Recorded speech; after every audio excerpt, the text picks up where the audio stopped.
Exercise your right to vote. Choose the one you like the most. Hi everybody, I'm at the National Press Club in Washington, D.C. for a political memorabilia show sponsored by the American Political Item Collectors. Now APIC is a national association for folks who collect political buttons, posters, banners, textiles, 3D items, anything that's been used in any campaign during America's rich political history. Now, if you join APIC, you get to meet and interact with folks who share your hobby. You get to trade with them. You get a monthly newspaper that has information about the hobby, ads, lots of good stuff. 4 times a year, you get a full-color magazine that has very interesting articles about the hobby and gives you background you never knew.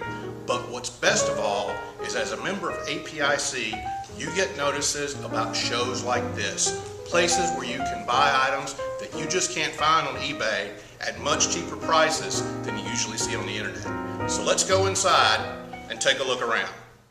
Exercise your right to vote. Choose the one you like the most. We're here with Mark Evans. Now, Mark is a well-known dealer of political memorabilia, but like everybody, he started out as a collector. Mark, how did you start collecting political memorabilia? My dad brought home some little 3/4 inch Kennedy and Johnson lithos from bowling. I was in the 3rd grade in Buffalo, and somehow it fascinated me. And I went to the Kennedy headquarters in the local neighborhood, stocked up on pamphlets and buttons and some house signs. And on election day, I had the day off from school. And I very distinctly remember taking a sharp pencil and poking holes in the top of those house signs. We didn't call them lawn signs. You nailed it to your house. But anyway, I poked holes in, tied string through the holes, and wore them over my shoulders as a sandwich board. And I went up and down the street in front of the polling place handing out Kennedy pamphlets. And I've been a flamingly progressive liberal ever since. Politics aside, did you start collecting just everything you could find? Yes. Democrats, Republicans, third parties, everything? And at that time, there was not much.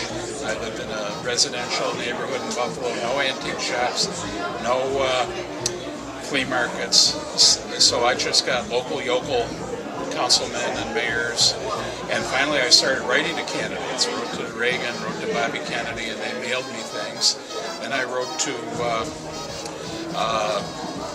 the Democratic and Republican National Committees asking for buttons, and someone suggested I write to the Smithsonian.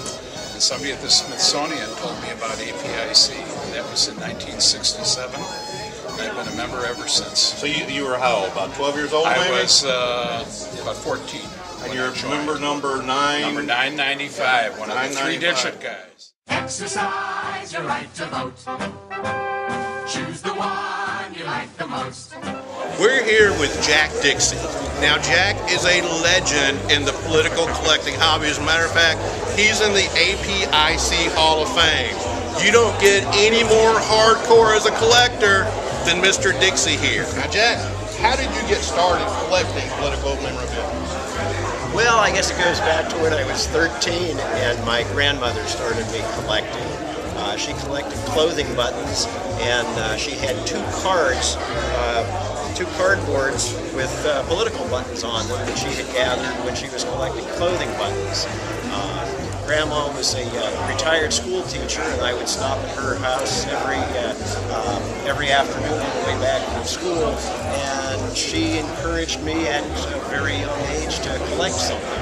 And Grandma's way of doing it was, oh, you're interested, here are the buttons. It was, oh, you're interested, you would get 1 button for your birthday, 1 button for Christmas, 1 button if you cleaned out under the lawnmower. Whatever it was, she strung that all along. And that was about what year?